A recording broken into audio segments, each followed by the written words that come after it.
Video में मैं discuss करने वाला हूँ कुछ important case law, supreme court के जो केस लॉज आए हैं जो आपके डीटी के एग्जाम के लिए रेलेवेंट है। सीए फाइनल डीटी में इंस्टीट्यूट ने एक जुडिशियल अपडेट जो निकाला नवंबर 23 के लिए, उसमें कुछ केस लॉज दिए आपके 13-14 केस लॉज। मैं उसको आज समरी में डिस्कस करने वाला हूँ और मैंने एक समरी भी प्रिपेयर कर ली जिसको आप लास्ट मिनट में रेफर कर सकते हैं, क्योंकि बहुत हाई चांसेस होते हैं कि जिस अटेम्प्ट का जुडिशियल अपडेट होता है उसमें से एटलीस्ट एक केस लॉ पर तो जरूर जरूर क्वेश्चन पूछा जाता है। 4 या 5 नंबर तक का क्वेश्चन आपसे पूछा जा सकता है। तो ये आप छोटी सी समरी रेफर करके भी आप अच्छे से उस क्वेश्चन को अटेम्प्ट कर सकते हैं। तो अभी मैं आपके सामने ये प्रेजेंट कर रहा हूँ। देखिए ये समरी मैंने बनाई है केस लॉज की जुडिशियल अपडेट को पढ़ करके, और इसमें चलिए हम स्टार्ट करते हैं डिस्कशन की क्या क्या केस लॉज और उनमें क्या क्या आपके डिसीजन दिए गए हैं। तो सबसे पहले एपेक्स लैबोरेटरीज। तो इसमें बेसिकली क्या था कि आपको जो सेक्शन 37 होता है, सेक्शन 37 क्या बोलता है कि कोई भी ऐसा एक्सपेंस जो लो में ऑफेंस है उसकी डिडक्शन नहीं मिलेगी। अभी डॉक्टर्स के केस में क्या होता है, फार्मास्यूटिकल कंपनीज जो होती है वो मेडिकल प्रैक्टिशनर्स को, डॉक्टर्स को फ्री में गिफ्ट देती हैं, कोई फैसिलिटीज प्रोवाइड करती हैं, सो दैट वो डॉक्टर्स वगैरह जो है वो प्रिस्क्रिप्शन में उन्हीं कंपनीज की दवाइयां लेके जिससे उनकी सेल बढ़े। तो ये एक प्रैक्टिस चलती है जो कि इंडियन मेडिकल रेगुलेशंस जो उनके अंदर एक ऑफेंस है, अलाउड नहीं है।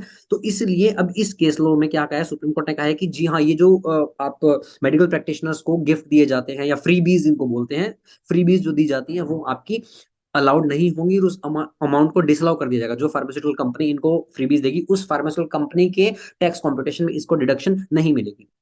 ठीक है जी, ये बिल्कुल आपका सिंपल इशू है। और इसको आप याद कैसे करेंगे सर, क्यों मेडिकल का रिलेटेड है ना, मेडिकल से रिलेटेड है मतलब लेबोरेटरी, और सुप्रीम कोर्ट का डिसीजन है मतलब एपेक्स कोर्ट भी बोलते हैं सुप्रीम कोर्ट, तो आप याद रख सकते हैं एपेक्स लेबोरेटरीज लिमिटेड का ये, एपेक्स लेबोरेटरीज प्राइवेट लिमिटेड का ये डिसीजन है। ठीक है, चलिए अब चलते हैं नेक्स्ट पे। नेक्स्ट आपका है sir CIT versus Reliance energy limited. इसमें बेसिकली क्या आपका सेक्शन 80 IA होता है चैप्टर 6A का पार्ट सी में डिडक्शन में। वो क्या बोलते हैं कि आपका कुछ एलिजिबल बिजनेस होते हैं कि अगर आपका बिजनेस उस एलिजिबल बिजनेस में फॉल करता है तो उससे अर्न करने वाले सारे प्रॉफिट्स की आपको डिडक्शन मिल जाती है। तो अब वो क्या बोलते हैं कि आपको एलिजिबल बिजनेस से जो प्रॉफिट है उसकी डिडक्शन मिलेगी। तो मैंने यहाँ पे एग्जांपल बताया, फॉर एग्जांपल आपका एलिजिबल बिजनेस का जो प्रॉफिट है वो 100 है, लेकिन कुछ दूसरे बिजनेस है उनका लॉस 30 है, सेट ऑफ करके आपका नेट पीजीबी पे 70 आ गया, जबकि ग्रोस टोटल इनकम आपकी बन रही है 90 में भी, अदर इनकम 20 है तो 70 + 20 ग्रोस टोटल इनकम का 90 आ रहा है। अब 80 IA क्या बोलता है कि आपका जो वो एलिजिबल बिजनेस से ही आपको डिडक्शन मिलेगी, तो मतलब वो बिजनेस इनकम की डिडक्शन है। तो एओ क्या कह सकता है कि देखो आपकी पीजीबी इनकम तो 70 ही है, तो मैं आपकी जो डिडक्शन दूंगा वो 70 की ही दूंगा,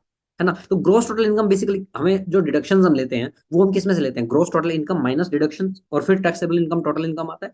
तो इस जजमेंट में कहा क्या कहा गया कि 80 IA की जो डिडक्शन है वो आपको मिलेगी कि एलिजिबल बिजनेस की इनकम के बराबर। एओ ये नहीं कह सकते कि आपने 30 नेट ऑफ करके आपको 70 पीजीबी इनकम बची है तो मैं आपको 70 की डिडक्शन दूंगा, नहीं, एलिजिबल बिजनेस का जितना प्रॉफिट था उसकी आपको डिडक्शन मिल जाएगी subject to gross total income. इस केस में एलिजिबल का प्रॉफिट कितना है 100 और ग्रोस टोटल कितना है 90, तो विच एवर इज लोअर आपको 90 की यहाँ पे डिडक्शन मिल जाएगी। ठीक है, अब इसको याद कैसे करना है सर, ये एलिजिबल बिजनेस देखो इस एग्जांपल में क्या एलिजिबल बिजनेस भी है, नॉन एलिजिबल बिजनेस भी है, मतलब बहुत सारे बिजनेस चल रहे हैं, बहुत सारे बिजनेस किसके चलते हैं, बड़ी कंपनीज के। बड़ी कंपनी कौन सी होती है, रिलायंस, तो ये आपका रिलायंस एनर्जी लिमिटेड। ठीक है ना, एनर्जी याद रखना कि पावर की तरह जो पावर वाली होती है, रिलायंस एनर्जी लिमिटेड का ये जजमेंट है। ठीक है जी, उसके बाद नेक्स्ट आपका है ये अन्ना साहेब पाटिल मथंडी कामगर पातपेड़ी लिमिटेड। ठीक है, ये आपको नाम इसमें कोई शॉर्ट ट्रिक में नहीं बता पाऊंगा, इसमें आपको याद ही करना पड़ेगा, पेपर से जस्ट पहले एक बार देख लेना अगर याद हो पाए तो इसमें बेसिकली क्या एक सेक्शन 80P हमारा होता है। 80P में क्या होता है, आपको डिडक्शन मिलती है कोऑपरेटिव सोसाइटीज को, लेकिन कोऑपरेटिव बैंक्स को डिडक्शन नहीं मिलती। तो इशू क्या है कि अगर कोई कोऑपरेटिव सोसाइटी बैंक वाला जैसा काम कर रही है तो क्या होगा, कोऑपरेटिव सोसाइटी अपने मेंबर्स को क्रेडिट फैसिलिटीज दे रही है, तो क्या उसको कोऑपरेटिव बैंक मान करके डिडक्शन मना कर देंगे? जी नहीं, सुप्रीम कोर्ट ने बोला कि कोऑपरेटिव सोसाइटी अपने मेंबर्स को जो क्रेडिट फैसिलिटी देती है और जो बैंक क्रेडिट फैसिलिटी देते हैं उनमें दिन रात का अंतर होता है। तो कोऑपरेटिव सोसाइटी को तो काम ही अपने मेंबर्स का वेलफेयर करना होता है। तो अगर कोई कोऑपरेटिव सोसाइटी अपने मेंबर्स को क्रेडिट फैसिलिटी दे रही है तो उसको कोऑपरेटिव बैंक नहीं माना जाएगा और उसको डिडक्शन प्रोवाइड कर दी जाएगी, hence deduction under section 80P are allowed. ठीक है, इसका नाम क्योंकि आपको बोली कि बड़ा अजीब सा नाम है तो आपको खुद ही किसी तरह से याद करना पड़ेगा। नेक्स्ट हमारा आ रहा है कि सर 10AA की डिडक्शन एक होती है, तो 10AA एक एग्जामेशन होती है। वो सेक्शन क्या बोलते हैं कि अगर आप एक्सपोर्ट करते हो तो उस एक्सपोर्ट से आने वाला जो प्रॉफिट है ना उसमें आपको एग्जामेशन मिलती है। अब मान लो मैंने एक्सपोर्ट कर दिया और क्रेडिट पे एक्सपोर्ट किया, ठीक है ना, आज मैंने किया और पैसे मेरे पास 2 महीने बाद आ रहे हैं। अब 2 महीने बाद आ रहे हैं तो हो सकता है उस टाइम फॉरेन एक्सचेंज का कुछ फ्लक्चुएशन हो गया हो। आज मैंने किया तो डॉलर का रेट 60 था, अब 2 महीने बाद मान लो 62 हो गया, तो मेरे पास ज्यादा पैसा आ रहा है, तो मुझे फॉरेन एक्सचेंज गेन हो रहा है। तो टैक्स अथॉरिटीज ने कहा कि ये फॉरेन एक्सचेंज गेन आपका कोई एक्सपोर्ट की इनकम नहीं है, ये तो आपकी अदर इनकम है, मतलब एक्सपोर्ट की इनकम नहीं है, तो हम आपको इस पे एग्जामेशन नहीं देंगे। तो इस पे सुप्रीम कोर्ट ने बोला कि अदर इनकम कैसे, ये एक्सपोर्ट से ही रिलेटेड इनकम है, एसएससी ने कोई अलग से मेहनत नहीं करी फॉरेक्स कमाने के लिए, वो तो आपका इंसिडेंटल टू बिजनेस है, एक्सपोर्ट करी तभी उससे रिलेटेड ही आपका आया है। तो फॉरेन एक्सचेंज गेन जो है वो भी आपका अलाउड हो जाएगा, उसमें भी आपको एग्जामेशन मिल जाएगी 10AA की। तो इसको याद कैसे करेंगे सर, ये एक्सपोर्ट से रिलेटेड है तो एक्सपोर्ट करा, एक एंटिटी ने क्या एक्सपोर्ट करा, एक technical products export Colombia. Colombia मैंने वैसे एग्जांपल लिए कोग्निजेंट से मैच कराने के लिए कि टेक्निकल प्रोडक्ट दी कोलंबिया में, तो जजमेंट करना है Cognizant technology solutions of India private limited, Cognizant technology solutions of India private limited, ठीक है। नेक्स्ट आ रहा है सर आपका new noble education society versus CCIB. अब ये क्या होता है कि हमारा एक सेक्शन 1023 सी है, 1023 सी वो क्या बोलता है कि आपको जो चैरिटेबल जो एजुकेशनल इंस्टीट्यूशन है ना, उनको डिडक्शन मिलेगी if they are solely engaged. वो टर्म बड़ा इंपॉर्टेंट है यहाँ पर, सोलली इंगेज्ड अगर इसमें होंगे तो। अब इसमें इशू क्या है कि अगर आपका सर दूसरा बिजनेस हो रहा है, अगर आपका जो बिजनेस आप कर रहे हो, अगर मान लो वैसे तो क्या है कि आपका सोलली एजुकेशन पर्पस के लिए होना चाहिए तभी डिडक्शन मिलेगी, लेकिन मान लो अगर वो एजुकेशन कोई बिजनेस कर रहा है लेकिन वो बिजनेस आपका उसी एजुकेशनल पर्पस से ही रिलेटेड है, तो क्या आपको डिडक्शन मिल जाएगी? जी हाँ मिल जाएगी, एग्जाम्पशन मिल जाएगी। उन्होंने क्या बोला है कि exemption will be available only if such profits are earned from business incidental to such education. For example आप बुक सेल कर रहे हो उससे कुछ पैसा आ रहा है, यूनिफॉर्म सेल कर रहे हो उससे कुछ पैसा आ रहा है, ठीक है ना, स्कूल बस फैसिलिटी प्रोवाइड कर रहे हो उससे आपको कुछ पैसा आ रहा है।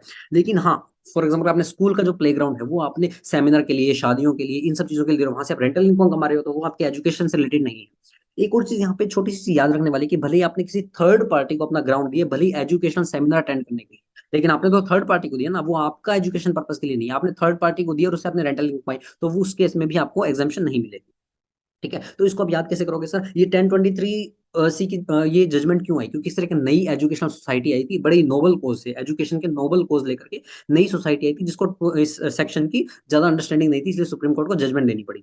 तो इसलिए क्या, एक न्यू इंस्टीट्यूशन वाज ओपन, तो आप न्यू इंस्टीट्यूशन था नोबल कोज ऑफ एजुकेशन के लिए, तो इसका नाम है न्यू नोबल एजुकेशनल सोसाइटी, ठीक है जी।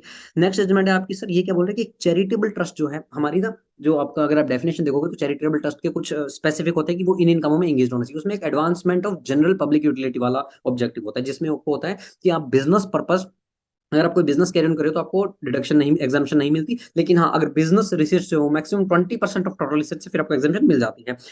तो ये क्या कह रही है कि आपको यहाँ पे दो कंडीशन चेक करनी है। पहला तो ये कि जो आप बिजनेस कर रहे हो वो आपका incidental to your main object होना चाहिए, और दूसरा उसकी जो रिसर्च है ये 20% तक ही होनी चाहिए। तो ये पता कैसे लगेगा? उन्होंने बोला कि जो टैक्स अथॉरिटीज है ना, वो आपका एनुअल बेसिस पे जो आपके बुक्स आप मेंटेन करते हो, किस केस में आपको बुक्स मेंटेन करनी पड़ती हैं, तो जब बुक्स मेंटेन कर रहे हो उनको एनुअली चेक करेंगे और डिसाइड करेंगे कि आपको एग्जाम्पशन देना है या नहीं देना, ठीक है ना। तो इसका नाम क्या है? Ahmedabad urban development authority. इसको आप कैसे कर सकते हो? ये कौन से ऑब्जेक्ट से related? Advancement of general public utility. तो अब एडवांसमेंट को ऑडवांसमेंट थोड़ा सा रिलेट करने के लिए, देखो स्टूपिड लगेगा आपको लेकिन याद करने के लिए कुछ भी करेगा।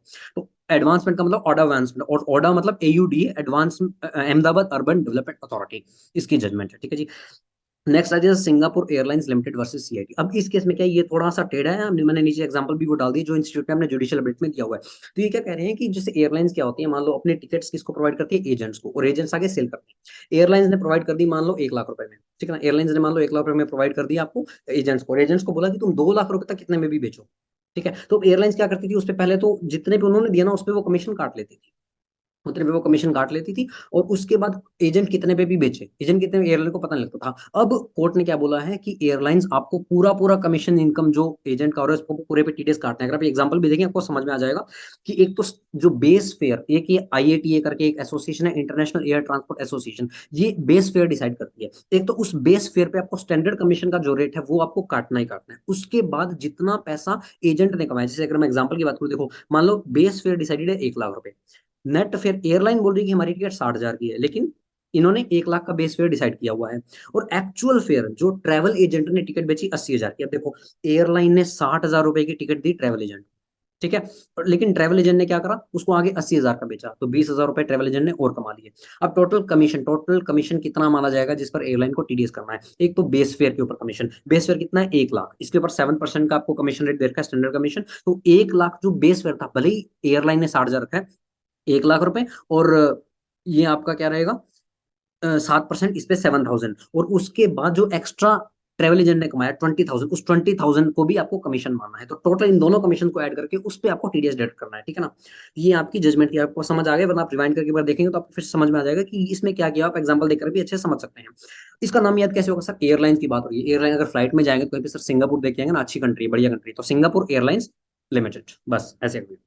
अब नेक्स्ट क्या है सर? नेक्स्ट ये कह रहे हैं कि आपका अभी ना टीडीएस में आप अगर आपने टीडीएस पे नहीं कराया तो आपको एसएससी इन डिफॉल्ट बना दिया जाता है। अगर आपके पास कोई डिमांड आई है, आप नोटिस ऑफ डिमांड आया डिपार्टमेंट से, 30 डेज में उसको पे करवाना है। अगर आपने नहीं पे करवाया तो आप एसएससी इन डिफॉल्ट बन जाते हो और आपके ऊपर इंटरेस्ट लगता है सेक्शन 220 का।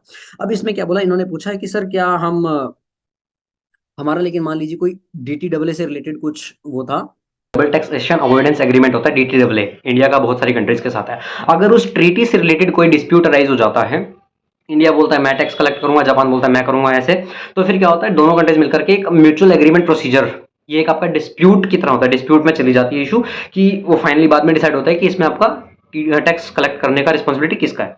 तो इसमें इन्होंने जजमेंट ने बोला कि सर मान लो मेरा इशू मैप में पेंडिंग है, तो क्या मुझे इंटरेस्ट पे करने की लायबिलिटी है? अरे भाई इंटरेस्ट तो पे करना पड़ेगा ना, ठीक है, बाद में जब रिजोल्व हो जाए तो अपना रिफंड ले लेना, एक बार तो इंटरेस्ट पे करो। तो ये कोई आपका वैलिड ग्राउंड नहीं है, कोई बहाना नहीं है कि सर मेरा तो मैप में पेंडिंग, मैं इंटरेस्ट पे नहीं करूंगा। तो इसमें सुप्रीम कोर्ट ने बोला है कि भले ही आपका मैप में इशू पेंडिंग है, ये कोई एक्सक्यूज नहीं है, आपको फिर भी इंटरेस्ट अंडर 220 पे करना ही करना पड़ेगा, ठीक है। तो उसमें जो 2 है ना, ये आपका वेवर का होता है कि कमिश्नर वेव कर सकता है। तो इन्होंने क्या किया, इन्होंने कमिश्नर के पास एप्लीकेशन लगाई कि सर मेरा इंटरेस्ट प्लीज वेव कर दीजिए क्योंकि मेरा जो इशू है वो मैप में पेंडिंग है। तो उन्होंने मना कर दिया। उसके बाद ये सुप्रीम कोर्ट ने भी बताया कि आपको इस रीजन से आपको मना नहीं करा जाएगा। तो ये देख लो आप इसको याद कैसे करें सर, यूएस कंपनी, जो यूएस है ना, अमेरिका वाले क्या करते हैं, उन्होंने ब्रांच खोल रखी है इंडिया में और वो चाह रहे हैं कि इंडियन गवर्नमेंट को पैसा ना दें। यूएस वाले बड़े तेज होते हैं। तो क्या branch of a company of USA वो इंडिया में कमा रही थी, तो ये क्या बनेगा आपका Pioneer overseas corporation USA. Pioneer तो आपको याद करना किसी तरह, तो ओवरसीज कॉर्पोरेशन यूएसए की इंडियन ब्रांच, ठीक है जी।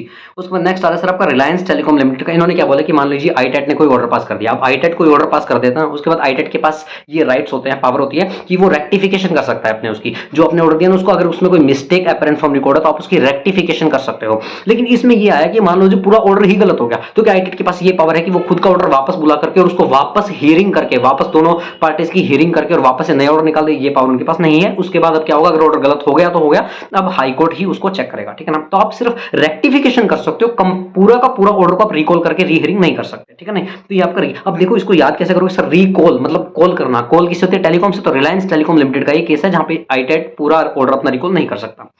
नेक्स्ट सर आपका विप्रो फाइनेंस लिमिटेड, ये थोड़ा अटपटा सा केस है। इसमें क्या हुआ, मान लीजिए एसएससी है विप्रो फाइनेंस लिमिटेड, इसने क्या किया, इसने आगे किसी को एसेट देना था हायर परचेज ट्रांजैक्शन में, आपकी एसेट बेचना था किसी को, लेकिन जो खरीदने वाली पार्टी है उसके पास हायर परचेज के भी पैसे नहीं है, तो एसेट खरीदने के भी पैसे नहीं है, इसलिए वो हायर परचेज पे ले रहा है और उसके भी पैसे नहीं है। तो मैं क्या कर रहा हूं, मतलब जो विप्रो है एसएससी है वो उसको एसेट भी दे रहा है और वो एसेट के लिए अगर जो मुझे पैसे देने हैं उसके पास वो भी नहीं है, उसके लिए मैं उसे लोन भी दे रहा हूं। तो मतलब मैं एक तरह फाइनेंस की कंपनी, मेरा काम है फाइनेंस देना, चाहे वो क्रेडिट फैसिलिटी हो चाहे एसेट लीज पे देना हो। तो मैं देखो एसएससी जो है वो इंडियन कस्टमर को आपका लोन भी दे रहा है और एसेट भी दे रहा है, ठीक है ना। अपनी फॉरेन एंटिटी से लोन लेकर के आगे लोन भी दे रहे हैं जिस लोन से वो मेरा एसेट की पेमेंट कर सके। तो इस लोन पे एसएससी ने क्या होगी, कुछ फॉरेन एक्सचेंज लॉस इनकर हुआ। अब फॉरेन एक्सचेंज लॉस होता है क्योंकि मॉनेटरी आइटम है, आपका तो लोन रीपे करना, उसमें आपका कुछ फॉरेक्स लॉसेस आ सकते हैं। तो सर क्या उसकी मुझे डिडक्शन मिल जाएगी? तो कोर्ट ने कहा जी हाँ मिल जाएगी। जो मैं एसएससी विप्रो, मेरा फाइनेंस का काम है, तो मैंने जो लोन लिया है वो आगे लोन देने के लिए लिया है, तो वो मेरा बिजनेस पर्पस का काम है, बिजनेस पर्पस में मुझे डिडक्शन मिल जाएगी। इसको आप ये नहीं कह सकते कि ये जो मैंने लोन वहां से लिया था वो एसेट बाय करने के लिए। एसेट तो कस्टमर खरीद रहा है ना, एसेट तो आप देखो इंडियन कस्टमर खरीद रहा है, मैं थोड़ा ना खरीद रहा हूँ एसएससी। अगर मैं खरीद रहा होता तो वो कॉस्ट में कैपिटलाइज होता, डिडक्शन नहीं मिलती। लेकिन यहाँ पर तो सिंपल लोन है, बिजनेस पर्पस, तो foreign exchange loss incurred on loan taken by SSC shall be allowed as revenue expenditure, ठीक है। तो अब इसको याद कैसे करेंगे सर, फाइनेंस का काम है तो देखिए आपको फाइनेंस तो आ ही जाएगा। और ये बड़ी टेढ़ी मेढ़ी सी ट्रांजैक्शन है, तो ये कोई प्रो इंसान नहीं कर सकता, कोई जो बड़ा प्रो है ना इन सब चीजों में, तो विप्रो फाइनेंस लिमिटेड, ठीक है।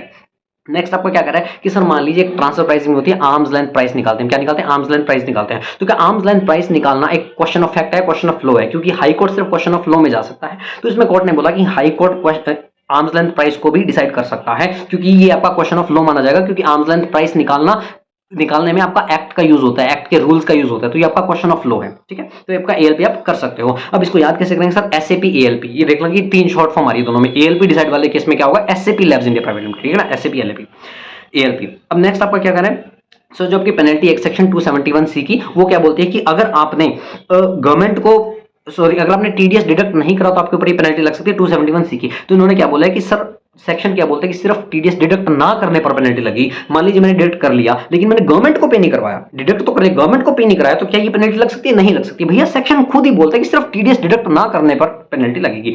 तो ये कह रहे हैं कि penalty can not be levied for delaying payment of TDS to government. अब इसको याद कैसे करेंगे सर, ऊपर भी देखो यूएस की ब्रांच थी ना जो पैसा नहीं देना चाह रही थी मैप वाले केस में, तो यहाँ पे भी यूएस वाले हैं क्या कर रहे हैं, US technologies international private limited की पायनियर वाले केस में भी क्या वो इंटरेस्ट देने से मना कर रहे थे, अभी भी यूएस वाले सोच रहे कि हम टीडीएस ना पे करें गवर्नमेंट को, तो इसलिए क्या आपका उनको पैसा चाहिए टेक्नोलॉजी के लिए, तो US technologies international private limited, ठीक है। अब आपका नेक्स्ट जो लास्ट जजमेंट है सर वो आपका एटी देव प्रभा। इसमें इन्होंने क्या बोला कि मान लीजिए मैंने गवर्नमेंट को टीडीएस पे नहीं करा, मैंने गवर्नमेंट टीडीएस कर लिया, मैंने गवर्नमेंट को पे नहीं करा, तो क्या मुझे प्रोसिक्यूशन हो सकता है, क्या मुझे जेल हो सकता है? जेल के प्रोविजंस आपके होते हैं। इस पे एक सीबीडीटी का सर्कुलर है जो ये बोलता है कि अगर टीडीएस की अमाउंट सब्सटेंशियल नहीं है, बहुत बड़ी अमाउंट नहीं है, और एसएससी ने उसको पेमेंट करवा दिया है अलोंग विद इंटरेस्ट, तो फिर आपको प्रोसिक्यूशन नहीं करनी है। तो सेम इशू पर बस एक बार फिर से जजमेंट आया कि prosecution can not be launched for failure to deposit TDS, अगर सब्सटेंशियल अमाउंट नहीं था और बाद में विद इंटरेस्ट जमा करवा दिया है। तो इसको आप कैसे याद करोगे कि सर जेल जाने से बचा लिया, हे प्रभु हे देव, तो मतलब एटी देव प्रभा एंड अदर्स, ठीक है। तो ये वाली पीडीएफ जो है ये मैं अभी गूगल ड्राइव पे अपलोड करके आपको इसको लिंक दे देता हूं, और अगर मैं अपलोड इनकेस अपलोड नहीं हो पाती तो मुझे टेलीग्राम पे पिंग करके मुझसे ये शीट मांग सकते हैं, ठीक है ना। और मैं जो आपका जुडिशियल बिट है वो भी उसका डिस्क्रिप्शन भी लिंक इसमें कमेंट्स में दे रहा हूं, तो ये वाली वीडियो प्लीज जरूर देख के जाइए और एक समरी एक बार देख जाइए, क्योंकि आई एम वेरी श्योर कि इसमें से एक क्वेश्चन इंस्टीट्यूट जरूर केस स्टडी बना करके पूछेगा। थोड़ी सी अगर आपको इससे समझ आ जाएगा तो आप इसको केस लो वो वाला क्वेश्चन अटेम्प्ट कर पाएंगे और आप मार्क्स लूज नहीं करेंगे। तो wish you all the very best, thank you so much.